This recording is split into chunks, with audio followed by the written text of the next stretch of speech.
Good morning students, I am Bhavna, your science teacher. Today we will continue our chapter number 6, fracture. Any break or crack in the bone is called fracture. Bones means हड्डियाँ. जब हमारी हड्डियों में कोई भी break हो जाता है या हमारी हड्डी जो है वो क्रैक हो जाती है तो उसे फ्रैक्चर कहा जाता है. The affected area swells up, और जिस पार्ट में लगा होता है ना वो स्वेल यानी सूजन आ जाती है उसमें. You can not treat a fracture on your own. आप खुद से ट्रीटमेंट नहीं कर सकते फ्रैक्चर का. अगर किसी की हड्डी टूट जाएगी तो आप कैसे ट्रीट करोगे उसे. The only first aid you can give to ensure that the fracture part should not be moved any more. हाँ, ये हो सकता है कि जैसे मान लो किसी की फ्रैक्चर हो गया, किसी की हड्डी टूट गई है, तो आप वहाँ पर क्या कर सकते हो, थोड़ी फर्स्ट एड का यूज़ करते हुए उसको इस तरीके से कर सकते हो कि वो और ज़्यादा मूव ना करे, यानी एक तरीके से स्टेबल कर सकते हो आप उसको. Follow these steps for first aid in case of fracture. मान लो अगर फ्रैक्चर होता भी है तो हमें क्या करना चाहिए. First one is the person with a fractured bone should not B move without proper support.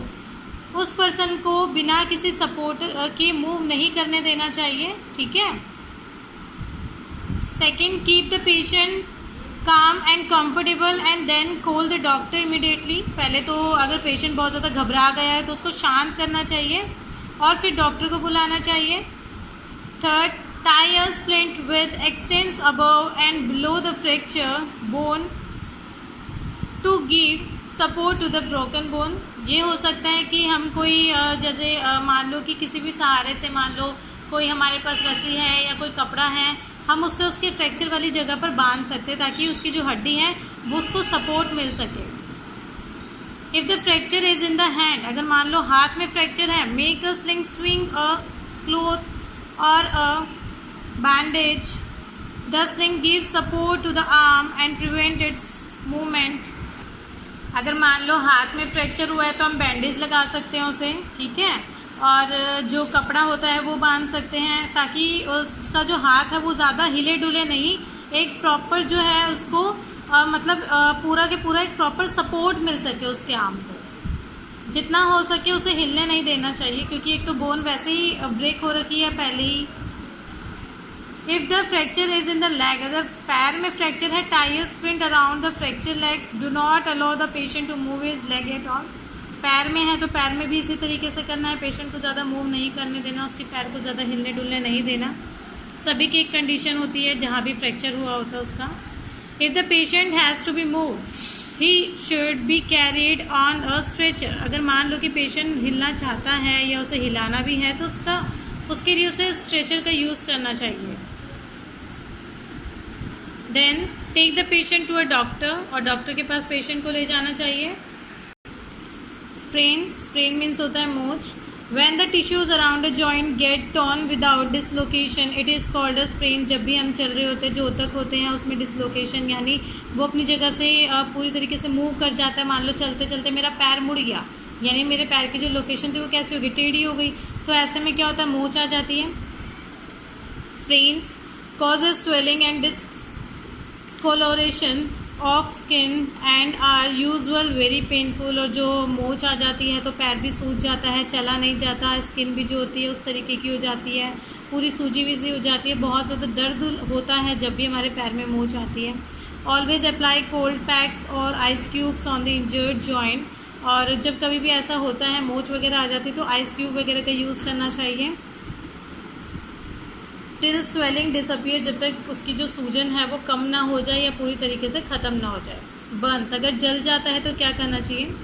One can get burn from hot objects like fire, boiling water और मिल्क, क्रैकर्स एंड केमिकल्स. कोई भी जल सकता है, जैसे आग से जल जाएगा, गर्म पानी से जल जाएगा, किसी पे टी गिर गई हो तो वो जल जाएगा. अगर आप क्रैकर्स बर्न कर रहे हैं तो जल सकते हो. In case of minor burns, अगर मान लो कि हल्का फुल्का जल भी गया, अप्लाई कोल्ड वाटर और ice cubes on the burned area to apply an antiseptic. और क्या होता है कि जब भी कभी जल जाते हो तो पानी को हैंड वॉश कर लेना चाहिए, यानी जहाँ लगा होता है इंजर्ड पार्ट में वहाँ पर पानी लगा देना चाहिए. आइस क्यूब्स जो होती है उसका यूज़ कर लेना चाहिए ताकि जो है वहाँ पे छाले वगैरह ना पड़े, और एंटीसेप्टिक क्रीम का भी यूज़ करना चाहिए उसको लगाने के बाद।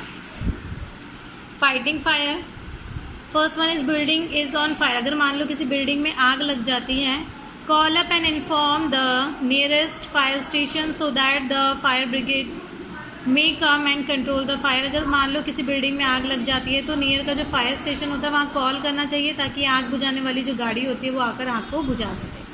आग बुझाने वाली गाड़ी इसको fire brigade. Second, clothes of a person catching fire. लोगों के जो कपड़े होते हैं वो भी जल्दी आग पकड़ लेते हैं। Make him roll on the ground. अगर तो उसे क्या करना चाहिए कि रोल कर देना चाहिए, यानी ग्राउंड में उसको मतलब इस तरीके से नीचे गिराकर मतलब चारों तरफ घूमने के लिए बोलना चाहिए।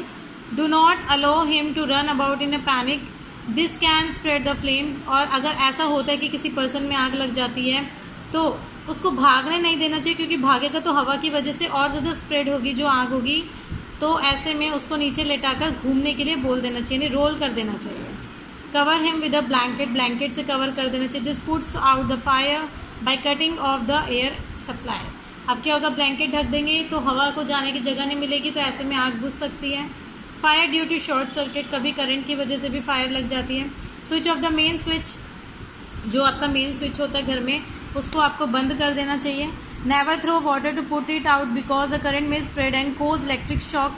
कभी भी जब शॉर्ट सर्किट होता है तो ऐसे में वायर्स जो होती है उसमें पानी नहीं डालना चाहिए, क्योंकि पानी से जो शॉर्ट सर्किट होता है वो ज़्यादा स्प्रेड होता है। Use a fire extinguisher to put out fire, throw sand और मड टू कंट्रोल इट। और अगर मान लो कि ऐसे में आग लगती भी है तो एक्सटिंग्विशर जो फायर एक्सटिंग्विशर जो होती है उसका यूज़ करना चाहिए, या जो मड होता है यानी रेत हो गया या कीचड़ वगैरह जो भी होता है, मिट्टी होती है, उसको उसके ऊपर डाल देना चाहिए। फायर ड्यू टू पेट्रोल और कैरोसिन, कैरोसिन और पेट्रोल के थ्रू जो भी आग लगती है तो क्या करना चाहिए, थ्रो सैंड और mud to put it on out, ऐसे में मिट्टी डाल देनी चाहिए। Never throw water as it may make the fire flare up, पानी नहीं डालना चाहिए ऐसे में। Petrol being lighter than water floats and keep on burning, और जो पेट्रोल होता है वो पानी से काफ़ी ज़्यादा मतलब हल्का होता है, लेकिन ये क्या करता है, आग को बहुत ज़्यादा तेज़ी से पकड़ता है। तो आज के लिए इतना ही। आपका होमवर्क है, जितना रीड करवाया है आप इसे अच्छे से रीड करेंगे। Okay, thank you.